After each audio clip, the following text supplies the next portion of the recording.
ناظرین، آپ دیکھ رہے ہیں پروگرام بات چیت اور میں ہوں غلام نبی مدنی۔ پاکستان کے اندر کرپشن کے خلاف جہاد جاری ہے، احتساب کا عمل شروع ہو چکا ہے اور بڑے بڑے سیاستدانوں کے خلاف شکنجہ کس دیا گیا ہے، گھیرا تنگ کر دیا گیا ہے اور کافی جو سیاستدان تھے جن کے اوپر الزامات تھے کہ انہوں نے کرپشن وغیرہ کی ہے ان کو پکڑا جا رہا ہے۔ سب سے بڑی جو مثال ہے وہ میاں نواز شریف صاحب کی ہے کہ ان کے اوپر جو کرپشن کے اور اثاثے جو انہوں نے بنائے تھے بیرون ملک، وہ اس کے خلاف جو فیصلہ ہوا پچھلے ایک ہفتے وہ سب کے سامنے آ چکا ہے، انہیں سزا ہو چکی ہے۔ اور اس کے بعد پاکستان کے دوسرے بڑے سیاستدان آصف علی زرداری کے خلاف بھی جو کیس ہے نیب تیز ہو گئی ہے اور کل سپریم کورٹ نے آصف علی زرداری اور ان کی بہن فریال تالپور کو طلب کر رکھا ہے۔ ان کے اوپر الزام ہے کہ 35 ارب روپے کی جو ٹرانزیکشن ہوئی بے نام اکاؤنٹوں کے اندر اور ان کے اندر جو ملوث ہونے کا جو الزامات لگ رہے ہیں وہ آصف علی زرداری اور ان کی بہن کے اوپر لگ رہے ہیں۔ تو پاکستان کے اندر جو بڑے بڑے سیاستدان ہیں ان کے گرد گھیرا تنگ کیا جا رہا ہے اور ان کے اوپر جو کرپشن کے الزامات ہیں وہ اب احتساب زیادہ تیز ہو رہا ہے اور کوشش یہ کی جا رہی ہے کہ جن لوگوں نے بھی کرپشن کی ہے اور چاہے وہ سیاستدان ہوں، اور اسی طرح جو کل کی جو خبر تھی کہ جو سابق صدر پاکستان کے جنرل مشرف صاحب ان کی جو اہلیہ ہے اور ان کے جو بیٹے ہیں ان کے خلاف جو کرپشن کے جو کیسز تھے نیب کے اندر جو چل رہے تھے اس حوالے سے بھی ان کو بھی طلب کر رکھا ہے۔ تو اب سوال یہ ہے کہ کیا پاکستان کے اندر جو پچھلے 70 سالوں سے جو کرپشن وغیرہ ہوتی رہی، کیا جن لوگوں نے کرپشن کی کیا ان کو جو احتساب کے عمل میں لایا جا رہا ہے کیا صحیح معنوں میں انہیں سزائیں بھی دی جا سکیں گی، اور جو پیسہ انہوں نے پاکستان کا لوٹا یا جو انہوں نے کرپشن سے یا کسی اور طریقے سے انہوں نے جو اثاثے بنائے ہیں جنہیں ناجائز اثاثے کہا جاتا ہے، کیا وہ اثاثے اور وہ سارے کا سارا جو پراپرٹیز ہیں ان کی جائیدادیں ہیں وہ واپس پاکستان کے خزانے میں لا کے دی جا سکیں گی یا نہیں دی جا سکیں گی؟ پروگرام کے پہلے حصے میں ہم انہی سوالات پر اور اسی ٹاپک پر بات چیت کریں گے،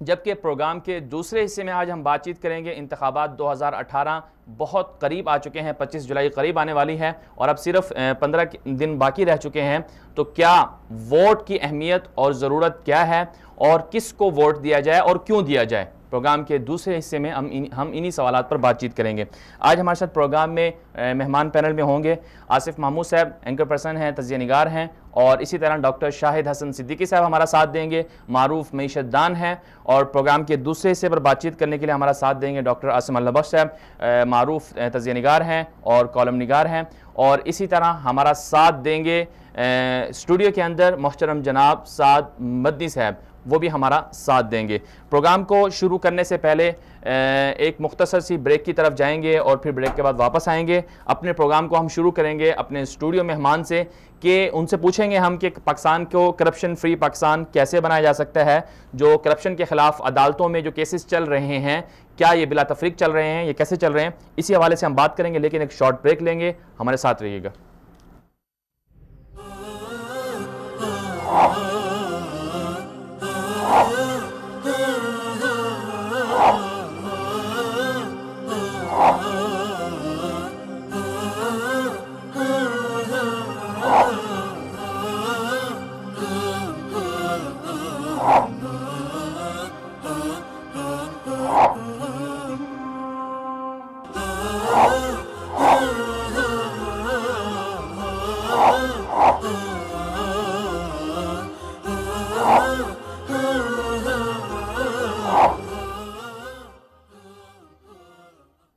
ویلکم بیک ناظرین، آج ہم بات کر رہے ہیں کرپشن کے حوالے سے۔ اسٹوڈیو مہمان کی طرف بڑھتے ہیں۔ سعد صاحب، اب کیا کہیں گے؟ پاکستان کے اندر احتساب کا عمل شروع ہو چکا ہے اور کرپشن کے خلاف جو کیسز چل رہے ہیں، بڑے بڑے سیاستدان جنہیں مگر مچھ کہا جاتا ہے وہ پکڑے جا رہے ہیں، تو کیا پاکستان کرپشن فری پاکستان بن سکتا ہے؟ جو پاکستان کی اتنی لوٹی ہوئی جائیدادیں بہر پڑی ہوئی ہیں واپس پاکستان کے خزانے میں آ سکتی ہیں؟ نحمدہ و نصلی علی رسولہ الکریم، اما بعد فاعوذ باللہ من الشیطان الرجیم۔ سب سے پہلے تو میں آپ کا شکریہ ادا کروں گا کہ آپ نے مجھے ایک مرتبہ پھر اپنے پروگرام میں دعوت دی۔ تو بات اس طرح ہے کہ پاکستان کے اندر کرپشن کی جو 70 سال سے اندھا دھند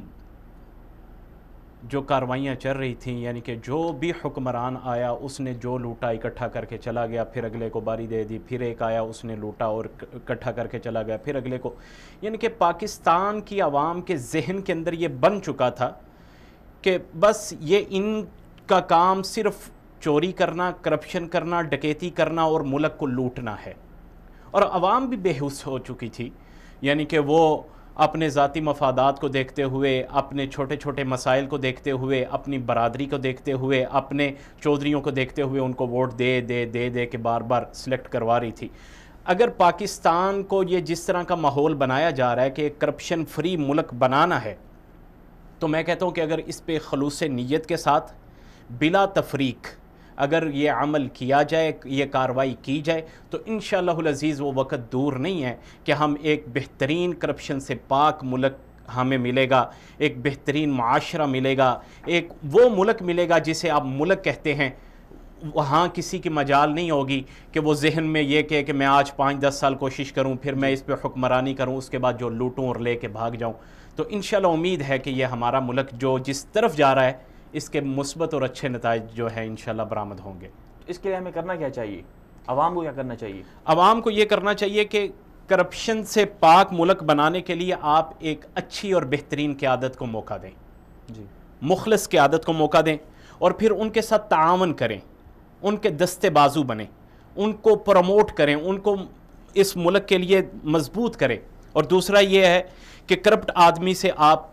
یعنی کہ جو کرپٹ آدمی ہے آپ کو جو ذاتی فائدے دیتا بھی ہے، تھوڑے بہت فائدے دیتا بھی ہے، وہ وقتی اور ذاتی فائدوں کو نہ دیکھیں، ملک کی خاطر آپ سوچیں کہ یہ ملک جو ہم ایک ملک میں رہ رہے ہیں، ہماری آنے والی نسلوں کو یہ کیا دے گا۔ آپ نے تو جو وقت گزارنا تھا، جو گزار رہے ہیں، یہ تو گزر جائے گا، آنے والا کل جو ہے وہ اچھا ہو۔ اور تیسرا یہ ہے کہ جو کرپشن کے خلاف ہمارے ملک کے اندر قوانین بنے، جو کرپشن کے خلاف ہمارے ملک کے اندر ایک نظام بنے، اس نظام کو پروموٹ کریں، اس کے ساتھ بڑھ چڑھ کے تعاون کریں، اس کو پروموٹ کریں۔ جب آپ کرپشن کے خلاف ایک سیسا پلائی کی دیوار بنیں گے، جو کرپشن کے خلاف ایک تحریک چلا رہے ہیں اس کا حصہ بنیں گے، یہ نہ سوچیں کہ ہماری پارٹی مسلم لیگ نون ہے، ہماری پارٹی تحریک انصاف ہے، ہماری پارٹی پیپلز پارٹی ہے، ہماری پارٹی ANP ہے، MQM ہے، کسی کی ابھی نہ سوچیں۔ سوچیں کہ اس ملک کی خاطر کون اچھا ہے، جو اس ملک کی خاطر اچھا ہے اسے مضبوط کریں، اس کے دستے بازو بنیں، اپنی فوج کا سہارا بنیں، عدالتوں کو پروموٹ کریں، عدالتوں کے ساتھ تعاون کریں۔ ہر ایک آدمی، اگر آپ کی حکومت اچھی آتی ہے اس کے ساتھ تعاون کریں، اگر جمہوریت میں آپ کو فائدہ نظر آتا ہے کہ آپ کے ملک کو بہتری کی طرف لے جایا جا رہا ہے اسے پروموٹ کریں، لیکن آپ کو واضح نظر آ رہا ہے کہ یہ آدمی ہے، اس نے لوٹا ہے، اس نے کرپشن کی ہے، اس نے اتنا کچھ بنایا ہے، یہ کہاں سے بنایا ہے۔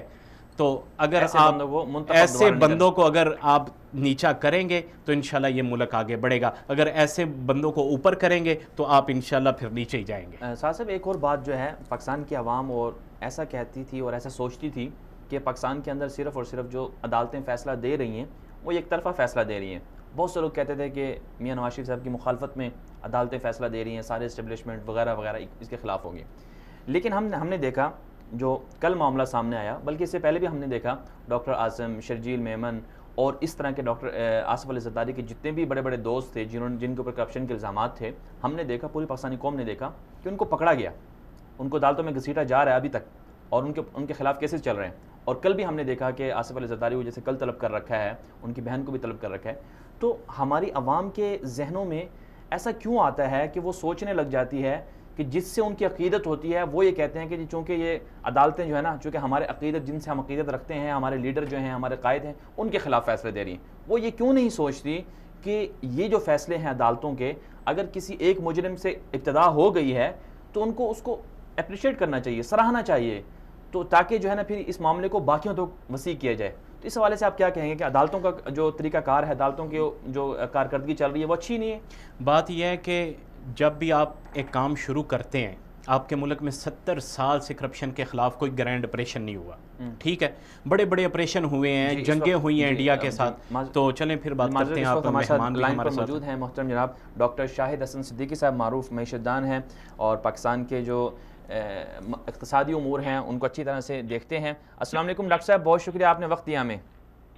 جی وعلیکم السلام۔ جی ڈاکٹر صاحب، پاکستان کے اندر یہ نعرہ تو لگتا رہا ہے کہ کرپشن فری پاکستان کو بنایا جائے اور پاکستان کی معیشت کو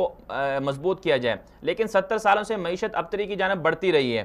تو آپ کیا سمجھتے ہیں کہ ابھی نیب بھی متحرک ہو چکی ہے، عدالتیں بھی فیصلہ دے رہی ہیں، احتساب کا عمل بظاہر شروع ہو چکا ہے، تو آپ کیا سمجھتے ہیں کہ احتساب کا جو یہ عمل ہے اس کی روشنی میں کیا پاکستان کرپشن فری ملک بن سکتا ہے؟ پاکستان سے کرپشن کا خاتمہ ہو سکتا ہے؟ دیکھیے، پہلے میں آپ سے یہ عرض کر دوں کہ جو کرپشن کے دعوے تھے وہ سیاسی نعروں سے زیادہ کبھی نہیں رہے جی، اور احتساب کا جو عمل تھا وہ سیاسی مخالفین کے جو ہے وہ گردن موڑنے کے لیے استعمال ہوتا رہا ہے اور اس پر عوام کا اعتماد بھی نہیں ہے۔ مگر بدقسمتی سے میں یہ سمجھتا ہوں کہ اس وقت جو کچھ پاکستان میں نعرے لگائے جا رہے ہیں اور احتساب کا عمل جس طریقے سے ہو رہا ہے اس میں مجھے قطعی یہ توقع نہیں ہے کہ اس سے پاکستان میں کرپشن میں کمی ہوگی یا احتساب کا عمل شروع ہوگا، کیونکہ اس کے لیے ہمیں تو ہمارے مذہب نے بالکل کلیئر کٹ گائیڈ لائنز دے دی ہیں، ایک سزا اور جزا کا نظام انصافی اصولوں پر مبنی، وہ کہیں نظر نہیں آ رہا۔ اس سے پہلے آپ کو پتا ہے کہ 90 کی دہائی میں مختلف حکومتیں کرپشن کی بنیاد پر ان کو برطرف کیا گیا، لیکن وہ دوبارہ واپس آئے اور قوم نے بھی ان کو تسلیم نہیں کیا، حالانکہ کرپشن کے واضح ثبوت موجود تھے۔ تو مجھے ایسا لگتا ہے کہ جب تک ہم بنیادی حقائق کا ادراک نہیں کریں گے کہ کرپشن کیوں ہو رہا ہے، کرپشن کو کون سے قوانین ہیں جو کرپشن کو انکریج کر رہے ہیں، حوصلہ افزائی کر رہے ہیں، اور احتساب کے نظام کو ہم نے اسلامی نظام عدل سے جو ہے وہ دور رکھا ہے، تو مطلوبہ نتائج مجھے حاصل ہوتے نظر نہیں آ رہے۔ ڈاکٹر صاحب، اس میں جو لوگ پاکستان کے اندر عوام بھی یہ توقع کر رہی ہے کہ جیسے میاں نواز شریف کے خلاف جو کیسز چل رہے تھے اثاثہ جات کے، تو اس میں ان کو سزا ہو گئی، پھر آصف علی زرداری صاحب کو بھی طلب کر رکھا ہے نیب نے، تو کیا یہ جو احتساب کا جو عمل ہے اس سے کرپشن کا خاتمہ ممکن نہیں ہے؟ دیکھیے، میں عرض کر دوں کہ اگر میں نے اس کو جو ان کا فیصلہ آیا ہے نواز شریف کے خلاف، جی، وہ میں نے ایک ایک لفظ پڑھا ہے، جی، اس میں یہ ایک جملہ لکھا ہوا ہے کہ نواز شریف صاحب کے خلاف بدعنوانی اور کرپٹ پریکٹسز کا کوئی ثبوت موجود نہیں ہے، اور کرپشن اور بدعنوانی پر ہم نواز شریف صاحب کو، ان کی صاحبزادی کو اور ان کے داماد کو بری کرتے ہیں۔ اس کے بعد انہوں نے کچھ منی ٹریل کی بات کی ہے۔ دوسرے یہ تھا کہ آپ نے زرداری صاحب کا ذکر کیا۔ دیکھیے، میں یہ سمجھتا ہوں کہ پاکستان میں ان دونوں سیاست کے بعد آئے ہیں، 1958 کے بعد وہ کرپشن کے الزامات کی زد میں رہے ہیں۔ اب مجھے جو تشویش ہے وہ یہ ہے کہ زرداری صاحب آج جو کیس اچھالا گیا ہے، یہ میرے ذاتی علم میں ہے کہ یہ جو جعلی اکاؤنٹس کے ذریعے منی لانڈرنگ ہوئی تھی، یہ 2015، 14، 15، 16 میں منظر عام پر آ گئے تھے، اور اب سے 1.5 سال پہلے FIA نے چھاپے بھی مارے تھے ان میں، تو وہ اس کے بعد ان کو دبا دیا گیا۔ اب لوگ یہ سوال کر رہے ہیں، دیکھیے جرم اسٹیبلشڈ ہے جو یہ جعلی کھاتوں کے ذریعے بھیجا گیا ہے، لیکن جب 2016 میں آپ کو معلوم ہو گیا تھا FIA کو چھاپے مارے تھے، تو آج الیکشن سے 12 دن پہلے جب اٹھایا گیا تو ایک سوال پیدا ہو رہا ہے کہ یہ کون سا موقع تھا، اس وقت کیوں چھوڑا گیا؟ اور آپ کو یاد ہوگا کہ جب زرداری صاحب صدر مملکت تھے تو $60 ملین کا ایک کرپشن کا کیس اسٹیبلش تھا، اس وقت انہوں نے پیلی لیا تھا جی صدر کے کوئی خلاف کارروائی نہیں ہو سکتی، اور سپریم کورٹ روزانہ بیٹھا کرتی تھی، یہ $60 ملین واپس لائیں گے۔ اب ہم نے اس کے بعد گزر گئے ہیں، وہ $60 ملین کا ہم نے کبھی ذکر نہیں سنا، وہ کیسے دفن ہو گیا۔ تو دیکھیے، اسلام نے ایک واضح طریقہ بتا دیا ہے کرپشن کیا ہے، حرام حلال کیا ہے، دوزخ اور جنت کا تصور کیا ہے۔ اگر اس سے 100% انحراف کر رہے ہیں اور ملکی قوانین کے تحت، میں ذمہ داری سے کہہ رہا ہوں، ملکی قوانین کے تحت جو ہے وہ کرپشن کی حوصلہ افزائی کی جا رہی ہے۔ جب آپ ٹیکس ایمنسٹی اسکیم لا کے یہ کہتے ہیں کہ جناب کراچی میں، لاہور میں، اسلام آباد میں جو جائیدادیں ہیں جو کہ ساری دنیا کو نظر آ رہی ہیں کہ یہ جائیداد کھڑی ہے، یہ پراپرٹی ہے، یہ بنگلہ ہے، بینکوں میں یہ پیسے ہیں، تو میں نے ایک حساب لگایا تھا، اور میں ذمہ داری سے کہہ رہا ہوں، میں نے یہ اعلیٰ ترین سطح پہ یہ بات کی تھی کہ جو ناجائز پیسے سے دولت بنائی گئی ہے ملک کے اندر ہے، باہر کو چھوڑ دیجئے، وہ پیسے کو اگر آپ ملکی قوانین کے تحت واپس لیں تو آپ کو 2000 ارب روپیہ 6 مہینے میں مل سکتا ہے، اور آج بھی ملے گا، میں گارنٹی کرنے کے لیے تیار ہوں۔ اس 2000 ارب روپے سے ہم 2 ڈیم بنا سکتے تھے پاکستان کے اندر، جو 1974 سے نہیں بنے۔ ہم بجلی کے نرخ 25 روپے لیٹر کم کر سکتے تھے، عوام کو تعلیم اور صحت دے سکتے تھے۔ تو مجھے یہ بتایا جائے کہ کون سے قوانین کے تحت جو بلڈنگز ہیں، عمارتیں ہیں، پراپرٹی ہے، گاڑیاں ہیں، بینک ڈپوزٹس ہے، ان سے یہ کہا جا رہا ہے کہ جی آپ 5% ٹیکس دے دیں۔ تو سوال یہ ہے کہ ایمانداری سے جو آدمی ٹیکس دیتا ہے وہ تو 30% بھی دیتا ہے، 35% بھی دیتا ہے، 25% بھی دیتا ہے۔ تو جو ٹیکس چور ہیں ان کو آپ، جو آپ کے دسترس میں ہے، اگر باہر کے آپ اثاثوں کی بات کریں تو دیکھیے باہر ہے وہ تو کب، وہ ابھی 20 سال سے آ رہے ہیں، ابھی اگلے 10 سال بھی نہیں آئیں گے، لیکن جو اثاثے موجود ہیں اور قانون موجود ہے اس سے 2000 ارب روپے نہیں لیا، اور سپریم کورٹ نے بھی کہا جی ہم اس میں مداخلت نہیں کریں گے، اور بعد میں انہوں نے کہا کہ جناب یہ جب سے ایمنسٹی اسکیم آئی ہے تو پاکستان کی معیشت بہتر ہو گئی، یہ سپریم کورٹ نے کہا ہے، لیکن میں نے اب دیکھا ہے کہ جب سے یہ آئی ہے اس سے ریزروز ہمارے گر گئے، اور جو اس سال کا ٹیکسوں کا ہدف تھا وہ 200 ارب روپے کم رہا۔ اس کی وجہ یہ تھی کہ سارا زور ٹیکس ایمنسٹی پہ چلا گیا، تو جو ٹیکسوں کی وصولی جون میں کرتے تھے وہ نہیں کی۔ تو اگر کوئی ایک پاکستان میں فرد یہ نہیں کہہ رہا کہ بھئی ملکی اثاثے جو ہیں، آپ لندن کے اثاثے جو 1993 کے ہیں ان کو پکڑے، میں کب کہتا ہوں نہیں پکڑے، لیکن آج آپ یہ کہہ رہے ہیں، اور آج جو میرا ملک میں قانون ہے وہ یہ ہے کہ اگر میں آج پراپرٹی خریدتا ہوں 15 کروڑ کی، تو میں اگر اس کو 4 کروڑ میں ڈکلیئر کرتا ہوں اور 11 کروڑ کالا دھن لگاتا ہوں، تو یہ آج بھی ہو رہا ہے، آج کی تاریخ میں، میرا مطلب یہ تھا آج ہو رہا ہے۔ تو یہ چیزیں احتساب کے عمل کو بھی مشکوک کر رہی ہیں، اور مجھے یہ خدشہ ہے کہ کرپشن بھی رہے گا ایمنسٹی کے بعد، کالا دھن بھی رہے گا، اور سرمایہ کا فرار بھی رہے گا۔ اور اگر میں یہ آپ کے ریکارڈ پر بتا دوں کہ اس ٹیکس ایمنسٹی کے خاتمے کے بعد جو غیر آئینی ہے، اور علماء نے اس کو میں نے پہلے کہا تھا، پھر علماء نے کہا یہ غیر اسلامی ہے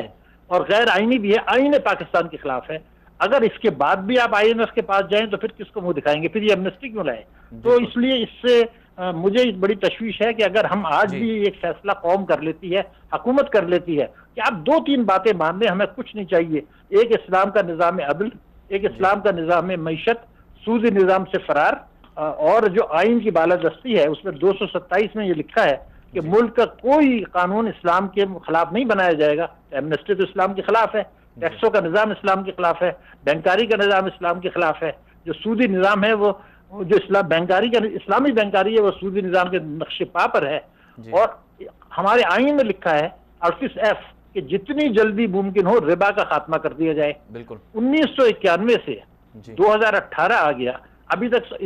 ہماری عدالتیں جو شرعی عدالتیں ہیں اس میں علماء بھی شامل ہیں، سپریم کورٹ کے جج بھی شامل ہوتے ہیں، انہوں نے یہ فیصلہ نہیں دیا کہ سود حرام ہے کہ نہیں۔ اب مجھے یہ بتائیے کہ جس ملک میں عدالتیں یہی نہ کہے کہ سود حرام ہے، تو پھر ہم جس کو اللہ تعالیٰ نے یہ کہا ہے کہ بھئی اعلان جنگ ہے اللہ تعالیٰ کی طرف سے اور اس کے رسول کی طرف سے، ہم وہ قانون سازی بھی نہیں کر رہے، آئین کو بھی نہیں بدل رہے، پارلیمنٹ بھی نہیں کہہ رہا، مذہبی جماعتیں بھی نہیں کہہ رہی، تو اس کی وجہ سے اگر آپ کو 1500 ارب روپے کھاتے داروں کو کم مل رہا ہے، زکوٰۃ کے نظام کو ہم نے تباہ کر دیا، تو پھر کرپشن ہی کیسے ختم ہوگا اور یہ کیسے ہوگا؟ میں تو صرف ایک آپ کو مثال دے دوں جس پر میں نے کام کیا ہے، اور وہ یہ ہے کہ اسلام نے یہ کہا کہ اگر آپ عدل قائم کریں اور زکوٰۃ کا نظام قائم کریں جو نماز کے بعد سب سے بڑا رکن ہے، اور قرآن نے بالکل واضح آیت ہے جو پارہ 9 ہے 103، خذ من اموالہم، آپ لوگوں سے زکوٰۃ وصول کریں۔ تو میں نے ایک ریسرچ کر کے یہ بتائی ہے کہ لوگ جو حکومت کو زکوٰۃ دے رہے ہیں وہ 8% ہے، 8 بلین ہے، لوگ جو زکوٰۃ دے رہے ہیں از خود مختلف اداروں کو، لیکن اسلام میں وہ شرط نہیں پوری ہو رہی کہ آپ خود لوگ جو اکٹھی کریں، وہ نہیں ہو رہی، وہ ہے 400 ارب۔ لیکن میں نے یہ کیا کہ جو اثاثے لوگوں کے پاس ہیں اس کا یہ تخمینہ لگایا، کہ جو اثاثے نصاب کی زد میں آتے ہیں اس کی حد کے اندر آتے ہیں، مثلا یہ تھا کہ میں وہ قرضہ ہے اس کو نکال دیں اور اس پر ایمانداری سے زکوٰۃ لی جائے، تو میرے حساب سے بنتی ہے 1250 ارب روپیہ۔ اب یہ بتائیے کہ جس قوم میں علماء بھی ہیں، مذہبی جماعتیں بھی ہیں، وہ یہ نہیں کہہ رہی کہ بھئی یہ اسلامی نظام زکوٰۃ کے نظام کو اگر جو ہے وہ 8 ارب روپے کے بجائے 1200 ارب روپے ایک سال میں آپ کو ایمانداری سے مل جاتے ہیں، اور اس کو قرآنی تعلیم کے مطابق رزق حلال کے لیے اسلامی بینکوں کے مائکرو فائنانس کے لیے استعمال کریں، اگر آپ کے ملک کے ہمارے 10 کروڑ سے زیادہ لوگ غریب سے نکل جائیں تو غربت خود ایک کرپشن کو جنم دیتی ہے۔ تو میرے ملک کے جو قوانین ہیں آج بھی وہ سرمایہ کے فرار کو انکریج کر رہے ہیں، کرپشن کو انکریج کر رہے ہیں، احتساب کے عمل کا قیمہ بنا رہے ہیں، تو پھر آپ اللہ تعالیٰ سے جنگ کر کے، ابھی جو کچھ لوگ یہ کہہ رہے، مجھ سے پوچھا کہ جی نواز شریف آپ نے چونکہ کہا ہے کہ سزا کیوں ہوئی، تو میں نے ان کو یہ کہا، میں ذمہ داری سے کہہ رہا ہوں کہ ان پر یہ الزام ثابت نہیں ہوا کہ وہ جو ہے یہ انہوں نے کرپشن کا الزام ثابت نہیں ہوا، مگر پھر سزا کیوں ہوئی؟ اس میں ڈاکٹر صاحب آپ کی بات پورا کر لوں، آپ ڈیلیٹ کر دیجیے گا۔ سزا اس لیے ہوئی کہ انہوں نے شرعی عدالت کا جو فیصلہ تھا جس میں میں بھی گیا تھا کہ ربا کا حرام ہے، اس فیصلے کے خلاف انہوں نے اپیل کر دی اور وہ آج تک قائم ہے، اس لیے یہ ہوئی۔ جی فرمائیے۔ جی ڈاکٹر صاحب، آپ نے بالکل کہا کہ یہ بالکل اللہ کی طرف سے مکافات عمل بھی ہوتے ہیں، اس میں تو کوئی شک نہیں ہے، ہم تو اس کو مانتے ہیں مسلمان جتنے بھی ہیں. لیکن جیسے آپ نے کہا کہ اس فیصلے میں نواز شریف کے خلاف جو فیصلہ ہے اس میں نہیں لکھا ہوا کہ ان پہ کرپشن ثابت نہیں ہوئی، یہ نہیں لکھا ہوا. لیکن کچھ لوگ یہ کہہ رہے ہیں کہ نہیں، یہ لکھا ہے کہ کرپشن ثابت نہیں ہوئی، یہ کہا ہے ہم نے بری کر دیا ان کو، یہ لکھا ہے. جی لیکن دوبارہ ذمہ داری اس میں یہ لکھا ہے کہ کرپشن کے الزامات، کرپٹ پریکٹسز کے الزام ثابت نہیں ہوئے اور ہم نے ان کو بری کر دیا. جی یہ تو فیصلے میں لکھا ہے، میں تو نہیں کہہ رہا، میں تو وہاں سے پڑھ کے بتا رہا ہوں اوریجنل فیصلے. ڈاکٹر صاحب، اس میں کچھ لوگ یہ کہہ رہے ہیں کہ جو انہوں نے اثاثے بنائے ہیں تو وہ اثاثے بھی تو ثابت نہیں کر سکے، تو وہ بھی تو گویا ایک طرح سے کرپشن ہو گئی ہے. وہ میرا خیال سے دیکھیے، مجھے اس میں قطعی کوئی شبہ نہیں کہ نواز شریف صاحب نے کبھی کرپشن کیا ہوگا. لیکن حکومت خزانے سے نہیں لیا، لیکن ملکی قوانین کے تحت، ملکی قوانین کی میں بات کر رہا ہوں، باقی فیصلہ تو اللہ تعالیٰ کرتا ہے کہ کیا کس کو سزا دینی، جو آپ نے مکافاتی عمل کا کر دیا. لیکن پاکستان کے قانون کے تحت آپ انکم ٹیکس کی میری 10 سال پرانا مجھ سے نہیں پوچھ سکتے. میں نے کبھی نہیں کہا کہ نواز شریف صاحب نے جرم نہیں کیا، میں واضح کر دوں، کوئی غلط فہمی نہ ہو جائے. میں صرف یہ کہہ رہا ہوں کہ جو سزا ہو اس کے پیچھے عوام کی طاقت اور قانون کی طاقت ہونی چاہیے. آپ نے جو الزامات ان پہ لگائے جا سکتے تھے جس میں انہیں سزا ہوتی، وہ لینے کے بجائے آپ نے پاناما کو پکڑ لیا. پاناما میں ایک آدمی کو پکڑا، باقی 436 تو چلے گئے نا. اور آپ 10 سال کے بعد مجھ سے پوچھ ہی نہیں سکتے. مگر میں نے میرے ایک بزرگ نے مجھے قصہ سنایا تھا، انہوں نے یہ کہا تھا کہ ایک آدمی کو پھانسی کی سزا ہو گئی، اور جب پھانسی ہو رہی تھی تو میں نے اس سے پوچھا کہ بھئی تم نے قتل کیا تھا؟ اس نے کہا دیکھو مجھے پھانسی ہو رہی، لا الہ الا اللہ، میں نے یہ قتل نہیں کیا. تو بزرگ نے پوچھا کہ یہ ٹھیک ہے آپ نے قتل نہیں کیا، کوئی اور قتل کیا تھا جس میں آپ بری ہو گئے؟ کہ ہاں وہ تو کیا تھا. بس یہ ہے مکافات عمل. جی ڈاکٹر صاحب، آخر میں صرف مختصر فرما دیجیے گا، آپ کی ساری گفتگو کے بعد آپ نے فرمایا کہ پاکستان کے اندر جو اپنا جو نظام ہے، پاکستان کے جو قوانین ہیں ان کو سخت کرنا چاہیے. تو آپ کے خیال میں جو بڑے بڑے سیاستدان جن کے اوپر کرپشن کے الزامات ہیں، تو ان کے خلاف ان سے کیسے پیسے وصول کیے جائیں؟ آپ نے کہا کہ وہ تو آئندہ 10 سال میں بھی نہیں آئیں گے، تو کوئی ایسا قانون بنانا چاہیے کیا اس کے لیے؟ دیکھیے ایسا ہے بنیادی طور پر کہ پہلے تو ملک میں جو اثاثے ہیں، میں آپ کو بتا دوں، ملک میں جو اثاثے ہیں وہ ہماری دسترس میں ہیں اور حکومت کے پاس ریکارڈ میں ہے. مطلب پراپرٹی بھی ہمارے پاس ہے جو ڈکلیئر نہیں ہے انکم ٹیکس کو. 12,000 ارب روپے کے بینکوں 13,000 ارب روپے کے بینکوں کے ڈپازٹ ہیں، کئی ہزار ارب روپے کے جو ہے نیشنل سیونگز ہیں. آپ کو میں نے بتایا نا کہ اعلیٰ ترین سطح پہ میں نے ان کو لکھ کے دیا تھا، انہوں نے خود کہا تھا بڑی صحیح بات ہے کہ بھئی آپ ان اثاثوں کو ڈال دیں اور ان کو ریٹرن سے کمپیئر کر دیں. تو اس کا مطلب یہ ہے کہ آپ نے ریٹرن میں نہیں دیا، ٹیکس نہیں دیا، چوری کی ہے، ان سے کچھ بھی نہیں کرنا، صرف ٹیکس لے لیں ایمانداری سے. تو اس کا مطلب یہ ہے کہ ملکی اثاثوں سے آپ نے ٹیکس لے لیا اور ان کو نااہل کر دیں سیاست میں حصہ لینے کے لیے. اس کے بعد باہر کی چیزیں تو کرتے رہیں، یہ تو صحیح ہے. لیکن ایک بنیادی سوال یہ ہے کہ ہمارے ہاں یہ کہا گیا ہے، جیسے پراپرٹی کا میں نے آپ کو بتایا کہ چوری کے پیسے کو، رشوت کو آج بھی آپ پراپرٹی میں ڈال سکتے ہیں. بالکل. ابھی سپریم کورٹ کو یہ بتایا گیا ہے کہ جو ناجائز پیسہ ہوتا ہے اس سے مارکیٹ سے ڈالر خریدے گئے، ڈالر اکاؤنٹ کو بینک میں جمع کرایا گیا ڈالرز کو، اور 15 ارب ڈالر ملک سے باہر ایک سال میں چلے گئے. اب یہ جو ایک سال 15 ارب، آج جو اب ہم IMF کے پاس جا رہے ہیں اور ان سے وہ شرائط تسلیم کر رہے ہیں جو کہ پاکستان کی سلامتی کے خلاف ہیں. اگر یہ 15 ارب ڈالر ناجائز پیسے کو باہر ملکی قوانین کے تحت نہیں بھیجا گیا ہوتا تو نہیں جاتے. تو میں نے تو بنیادی 4-5 چیزیں ہیں، یعنی ایک تو اسلامی نظام معیشت اور اسلامی نظام عدل ہے ہی، لیکن وہ قوانین جن سے دولت باہر جا رہی ہے ان قوانین کو تبدیل کر دیں. 111(4) انکم ٹیکس آرڈیننس کو کر دیں، DC ریٹ پراپرٹی کو کر دیں. قانون سازی بھی اگر کر لی جائے عوامی دباؤ پر، یا سپریم کورٹ فیصلہ دے دے کہ جی آپ سب چیزیں چھوڑیں، پہلے یہ قانون جس سے کرپشن کو چھپایا جا رہا ہے، کرپشن کو انکریج کیا جا رہا ہے، وہ سپریم کورٹ بھی تو نہیں کہہ رہا نا. یہ مسئلہ یہ ہے وہ قانون سازی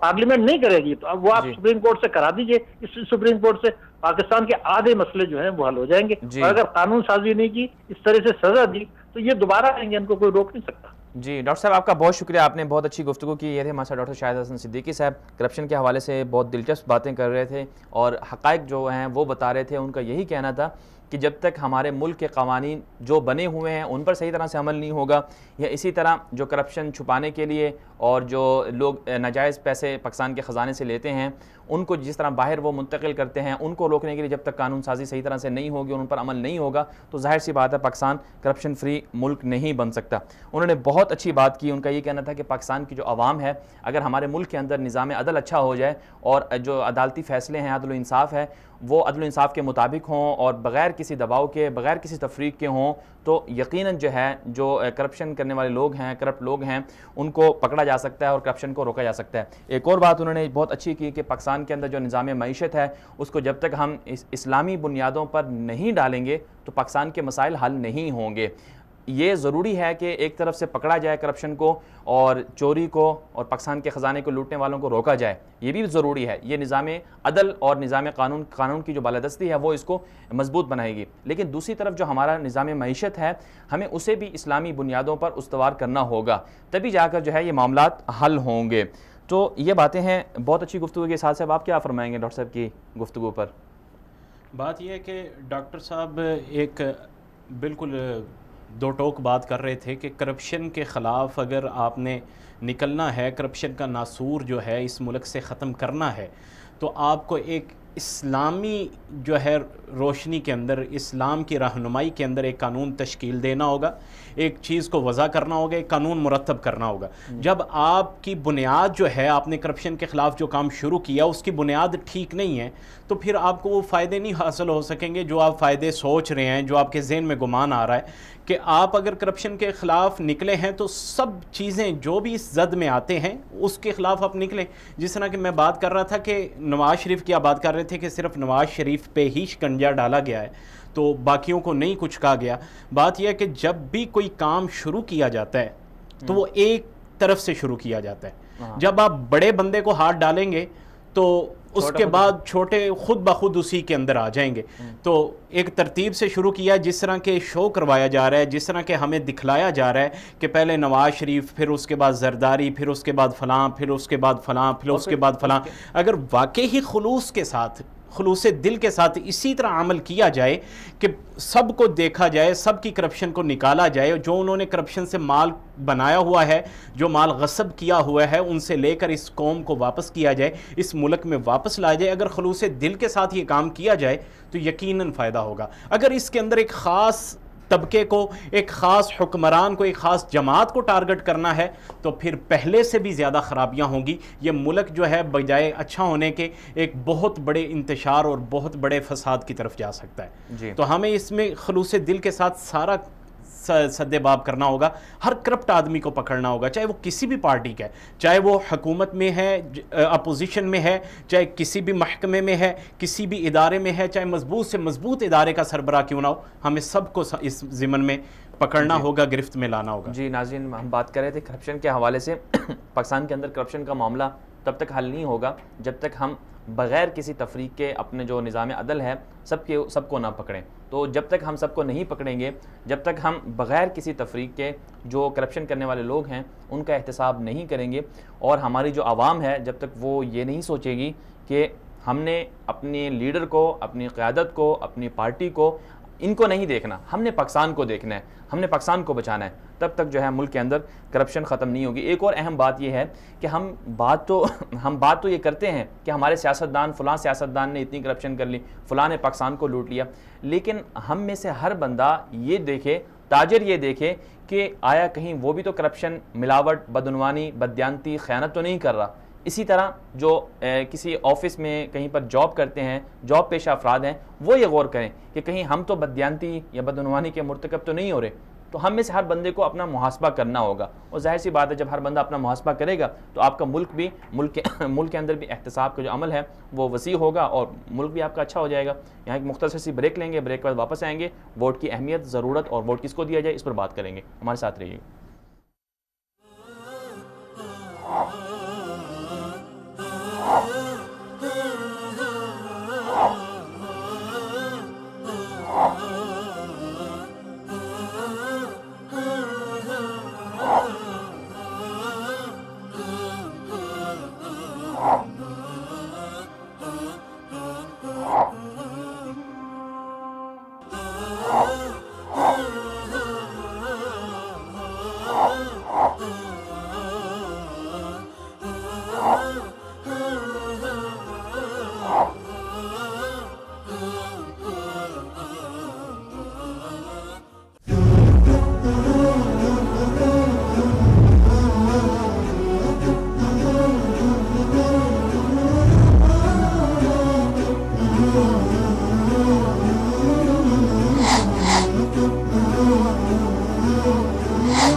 قرآن حیات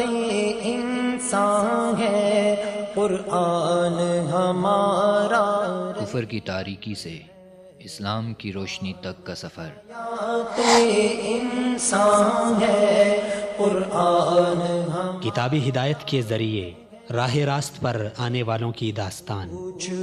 رتبہ اس سنیے ان کی اپنی زبان سے۔ اس وقت میں نے محسوس کیا کہ کلمہ سچ ہے اور وہ صرف کلمات کا نام نہیں ہے۔ قرآن ہمارا رہبر ہے۔ سورۃ البقرہ کو مسلسل پڑھنے کے بعد پھر میں نے یہ بات محسوس کی کہ قرآن پاک کچھ اور حقائق پر بھی مشتمل ہے، سبحان اللہ۔ اور پھر میں نے قرآن پاک کے معانی کو گہرائی کے ساتھ سمجھنا شروع کیا۔ کیا شان یہ رب نے، بہت جلد آ رہا ہے۔ قرآن میری ہدایت کا ذریعہ، قرآن ہے۔ صرف وصال اردو پر۔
قرآن کی بہار،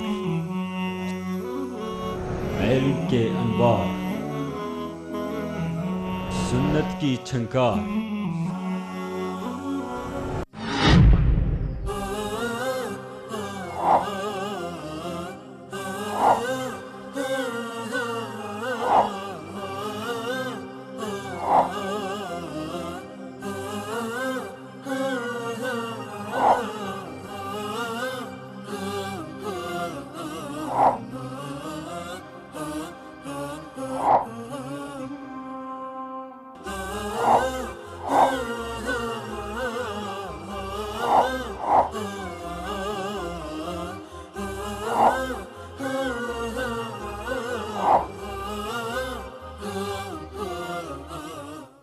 ویلکم بیک ناظرین۔ پروگرام کے دوسرے حصے میں آج ہم بات کر رہے ہیں ووٹ کی اہمیت اور ضرورت۔ ووٹ کس کو دیا جائے اور کیوں دیا جائے؟ ایسی کیا چیزیں ہیں جن کو مد نظر رکھ کر ووٹرز کو پاکستان کے جو انتخابات ہو رہے ہیں 25 جولائی 2018 کو، ان میں مد نظر رکھنا ہے اور کس پارٹی کو دینا ہے اور کیوں دینا ہے، وجوہات کیا ہیں، اسی حوالے سے ہم بات کریں گے۔ صاحب یہ بتائیے گا کہ ووٹ کی اہمیت اور ضرورت کیا ہے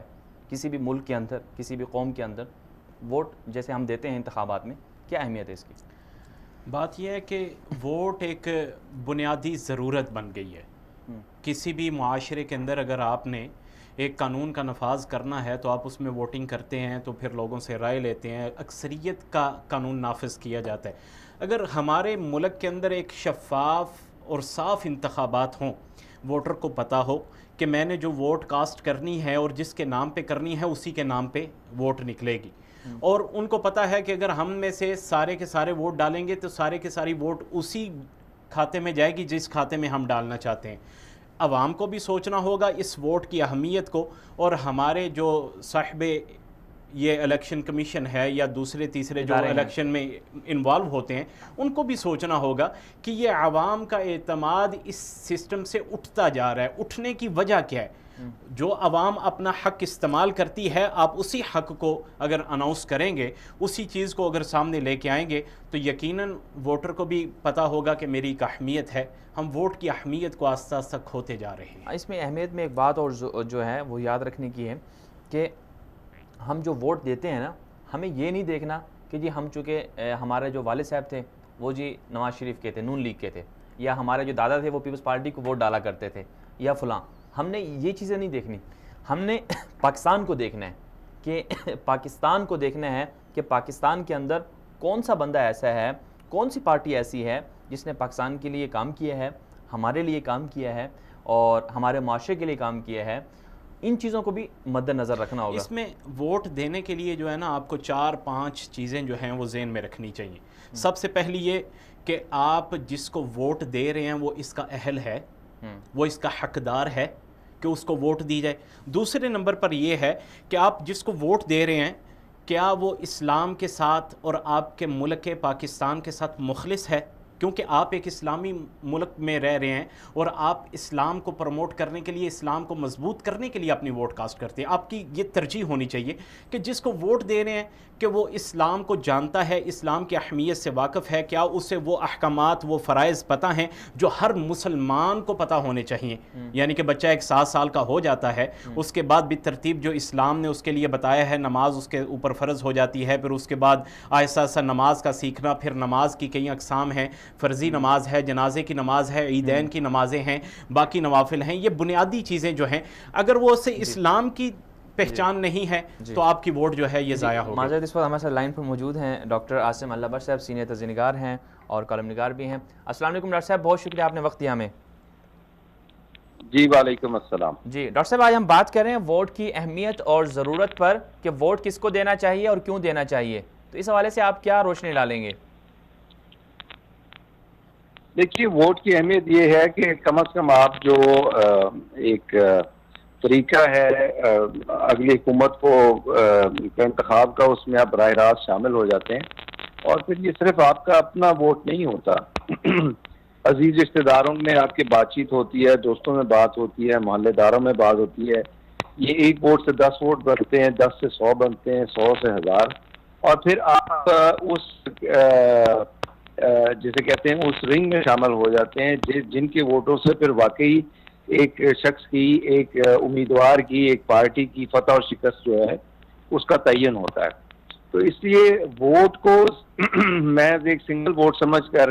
گھر بیٹھے رہنا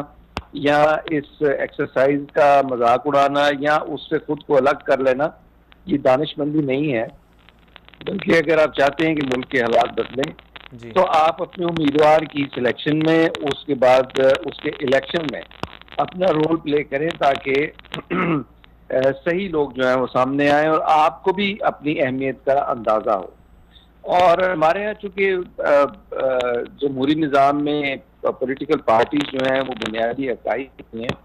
تو پولیٹیکل پارٹیز اپنے امیدوار سامنے لے کے آتی ہیں. جب آپ کے پاس 1000, 2000, 500 جتنے بھی ووٹ ہیں وہ آپ لے کے ان سے بات کرتے ہیں پارٹی سے کہ ہم تو اس شخص کو ووٹ دیں گے جو اس کیٹیگری میں یا ان خصوصیات پر پورا اترتا ہے,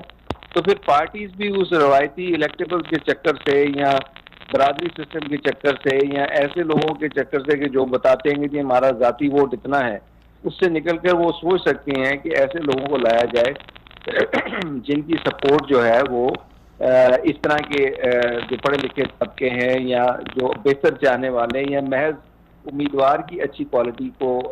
ترجیح دینے والے جو لوگ ہیں ان کو سامنے لایا جائے. تو اس طرح یہ پورا سائیکل بنتا ہے, یہ ایک ووٹ نہیں رہتا. کیونکہ ہمارے بالعموم لوگ کہتے ہیں, آپ دیکھیے جب ووٹنگ ہوتی ہے تو ہمارے ہاں جو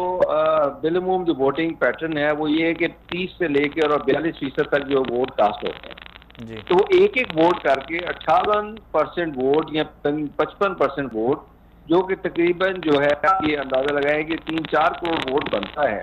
وہ تو پول ہی نہیں ہوتا. اور وہ سب یہی سوچ کے نہیں کرتے کہ ہمارے وہ جو سرویز آئے ہیں ان میں 10 سے 15% لوگ ایسے بتائے گئے ہیں جو انڈیسائیڈڈ ہیں. یعنی اگر وہ ووٹ جس طرف بھی ڈالیں گے باقی جو شرحیں ہیں, باقی جو پرسنٹیجز ہیں اتنی قریب ہیں کہ 10-15% ووٹ جس طرف بھی جائیں گے وہی فتح یاد ہو جائے. جی ڈاکٹر صاحب, اس میں لحاظ سے اپنی جو ایک انفرادیت ہے اس میں اجتماعیت بھی تلاش کرنی چاہیے. جی ڈاکٹر صاحب, اس میں ایک اور بات جو ووٹنگ کے جو انتخابات کا عمل ہوتا ہے اس میں دیکھنے میں آتی ہے کہ برادری, خاندان, مفادات یا سیاسی وعدے, عوام ان کو دیکھتی ہے, ووٹرز ان چیزوں کو دیکھتا ہے. حالانکہ پھر یہ پاکستان کے لیے نقصان دہ نہیں ہے کہ ہم اگر ان چیزوں کو دیکھ کے ووٹ ڈالتے ہیں تو اس سے پھر نقصانات نہیں ہوتے کہ ہم پاکستان کی نہیں دیکھتے, ہم صرف برادری کو دیکھ لیتے ہیں. بہت سے لوگ اپنے سیاسی مفادات کو دیکھ لیتے ہیں, بہت سے سیاسی وعدوں کو دیکھ لیتے ہیں, لیکن وہ وعدے بھی پورے نہیں ہوتے ہیں. دیکھیے اس میں جو ہیئت مقتدرہ ہے نا، اس کو یہ دیکھنا، ریاست کے جو ادارے ہیں ان کو یہ دیکھنا ہوگا کہ اگر ریاست میں قانون کی عملداری نہیں ہوگی تو پھر لوگ اپنا اپنا مسیحا تلاش کریں گے. اگر آپ کو یہ لگتا ہے کہ بھئی یہ میری برادری والا ہے، یہ اگر الیکٹ ہو گیا یہ مجھے فائدہ دے گا، تھانے کچہری کے معاملات ہیں، میرے اور سرکاری محکموں سے جو میرے روزمرہ کے معاملات ہیں اس میں مجھے ہیلپ آؤٹ کرے گا، تو پھر آپ اس طرف جائیں گے. اگر ملک میں قانون کی عملداری ہو، آپ کے حقوق جو ہیں آپ کو مل رہے ہوں، آپ کو ان کے لیے بہت طاقت ہو یا مشقت نہ کرنی پڑے، تو پھر آپ کے سامنے یہ دوسری آپشن آتی ہے کہ مجھے پھر ایسے بندے کو لانا چاہیے جو زیادہ بہتر طریقے سے جو ہے سسٹم کو مضبوط کر سکے اور ملک کی بہتری کے لیے اقدامات کر سکے. اگر قانون نہیں ہوگا تو پھر دیکھیے سب سے پہلی جو ترجیح ہوتی ہے وہ آدمی کی اپنی ہوتی ہے. بالکل. تو وہ سب سے پہلے تو پھر یہ سوچے گا کہ مجھے کون بچا سکتا ہے، یہ میرا کون ہمدرد ہے، اور یہاں سے وہ پھر برادری کا ووٹ یا وہ اپنا جو ایک مفاد کا ووٹ جسے آپ نے فرمایا پھر وہ سامنے آ جاتا ہے. ہمیں یہ دو چیزوں پر بیک وقت کام کرنا ہے. ایک تو یہ کہ اپنی جو لوگ سوچ رکھتے ہیں، فکر رکھتے ہیں، ایک بہتر ماڈل دیکھتے ہیں پاکستان کا، وہ اپنے ساتھ اور لوگوں کو ملائیں تاکہ ان کی ووٹ کی اہمیت بڑھے. اور دوسرا یہ کہ جو حکومت جو ریاست کے ادارے ہیں انہیں یہ دیکھنا ہوگا کہ لوگوں کو ان بنیادی فکروں سے آگاہ کرے. روزگار تو ظاہر ہر ایک کا اپنا ذاتی مسئلہ ہے، لیکن یہ جو قانون کے نفاذ کے معاملات ہیں، میرٹ کی جو پابندی ہے، جو سرکاری محکموں میں جو جا کے لوگ پریشان ہوتے ہیں، ان چیزوں کو ٹھیک کرنا تو بہرحال ریاست کے اداروں کا کام ہے. اس کو اگر وہ ٹھیک کر لیں گے تو یہ دوسری چیز بھی جو ہے وہ آٹومیٹکلی بہتر ہو جائے گی. ڈاکٹر صاحب پاکستان کے اندر ووٹرز ٹرن آؤٹ جو ہے نا وہ عموماً کم ہی رہتا ہے، تو جبکہ ہم نے اس دفعہ ترکی میں بھی دیکھا، ترکی کے ہمارے سامنے ایک مثال ہے کہ وہاں پہلے کی بنسبت بہت زیادہ ہوا. تو پاکستان میں ہم ووٹرز کا جو ٹرن آؤٹ ہے اس کو ہم کیسے زیادہ کر سکتے ہیں، اور اگر ووٹ کوئی نہ ڈالے تو اس پر ہمارے ہاں کیا مطلب کوئی قانون سازی ہے یا اس پر کچھ سزا وغیرہ ہے یا ہونی چاہیے؟ آپ کیا سمجھتے ہیں اس حوالے سے؟ نہیں، ووٹنگ چونکہ ایک آپ کا حق بھی ہے اور فرض بھی ہے، یہ جو کوئی قابل دست اندازی پولیس نہیں ہے شکر ہے معاملہ، ورنہ اس پہ بھی ایک رشوت کا اور باقی معاملات ہو سکتا ہے وہ کھل جاتے ہیں. لیکن اس میں یہ ضرور ہے کہ لوگ جو سسٹم ہے اس کی افادیت سے مطمئن نہیں ہیں، اس لیے وہ اس کا حصہ بننے سے گریز کرتے ہیں یا اس کا حصہ بننے میں کوئی فائدہ نہیں سمجھتے. اگر آپ یہ دیکھیں گے کہ اور پھر ہمارے یہاں الیکشن پروسیس کے متعلق اتنی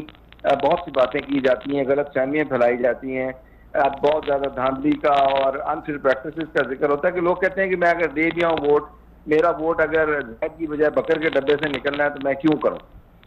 ان چیزوں کو ٹھیک کرنا، جیسا میں نے پہلے عرض کیا، یہ ریاست کے آپریشنز کا کام ہے. ان کے جو طریقہ کار ہے اس میں جب تبدیلی آتی ہے تو پھر آٹومیٹکلی لوگوں کی دلچسپی بڑھتی ہے، کیونکہ انہیں پتہ چلتا ہے کہ وہ اگر ووٹ دیتے ہیں یا اپنے ساتھیوں کو، اپنے دوستوں کو مجبور کرتے ہیں کہ اس کے لیے ووٹ دیا جائے تو واقعی اس کا وہ افیکٹ ہوتا ہے. اور پھر جب وہ دیکھتے ہیں کہ ان کا مقابلہ ان لوگوں سے ہے جو ان کے نقطہ نظر سے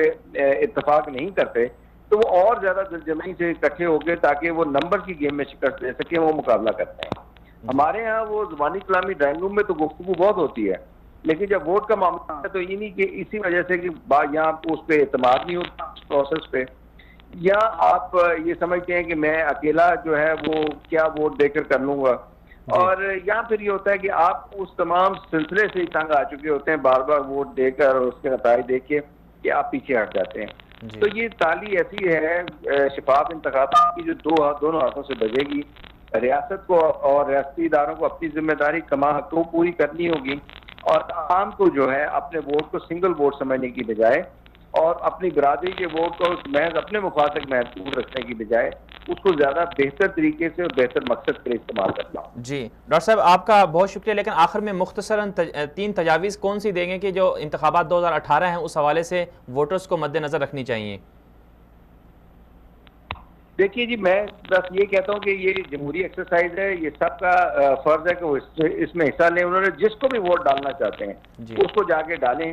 چاہے اس کے بکسے سے 5 ووٹ نکلیں گے، 50,000 ووٹ نکلیں، ووٹ ضرور ڈالیں. اور اپنے اس دن کے یعنی جو اس دن ٹی وی دیکھتے ہیں وہ باقی 5 سال خوار ہوتے ہیں تو شکایتیں کرتے رہتے ہیں، تو اس دن کو استعمال کریں تاکہ 5 سال اگر آپ نے تنقید کرنی ہے یا شکوہ کرنا ہے تو اس کا کوئی میتھڈ بنے. تو اس کے علاوہ جو ہے وہ نہیں ہوگا. جو ریاست ہے اس کو چاہیے کہ ووٹ کی جو تقدس ہے کہ ووٹ جہاں دیا جائے وہاں نکلے، گنتی میں پرابلم نہ ہو، نتائج کسی شک و شبہ سے مبرہ ہو، تو پھر یہ پورا پروسیس جو ہے انشاءاللہ زیادہ بہتر نتائج بھی دے گا اور ملک کے لیے بھی بہتر ہوگا۔ جی ڈاکٹر صاحب آپ کا بہت شکریہ، آپ نے بہت قیمتی وقت ہمیں عنایت فرمایا۔ یہ تھے ڈاکٹر عاصم اللہ بخش ہے، ووٹ کی اہمیت اور ضرورت کے حوالے سے تجاویز دے رہے تھے۔